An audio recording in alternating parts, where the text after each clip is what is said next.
So here we go again. It's the second Republican president this century and the second illegal war of regime change that we are now seeing with Donald Trump's invasion of Venezuela and his toppling of the Maduro government. This is giving really strong 2003 vibes. MAGA is spiking the football in the 1 yard zone on this, acting like they've won this war already. Where if Iraq is any indication, this is not going to go the way they think it will. These regime changes do not work out the way that they think they will.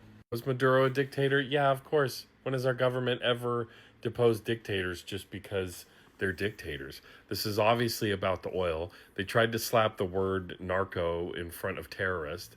They tried to act like fentanyl were weapons of mass destruction, but Trump's not smart enough to actually hide the true motivations. This is him, the billionaire oligarch president, using the military on behalf of America's oligarchical capital class and ExxonMobil and the oil companies to take Venezuela's oil and invade a sovereign country. The bombing campaign reminded a lot of the shock and awe of Baghdad. And if Iraq was any indication, this is going to destabilize the country. There's going to be massive ramifications. People are going to die, more people than have died already.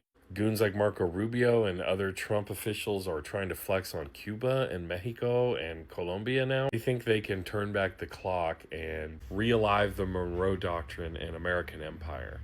And this shit never goes the way they think it's going to. But MAGA is definitely spiking the football in the 1 yard zone on this. They're acting like this thing's already over. CNN, the corporate media, is all along for the ride. They're playing footage of expatriate Venezuelans in Florida and other places celebrating as if we haven't seen this type of propaganda before. And it's just wild because this is a profoundly unpopular president. He does not have the support that George W. Bush had after 9/11. And I think Bush's administration was criminal in many ways, but Donald Trump's is so brazenly so. Like, a lot of people are just pointing out that this is such an obvious cope and means to distract away from the fact that he's all over the Epstein files doing the most heinous things you can imagine to literal children. So here we go again. People believe the nonsense that the Republicans were somehow different under Donald Trump.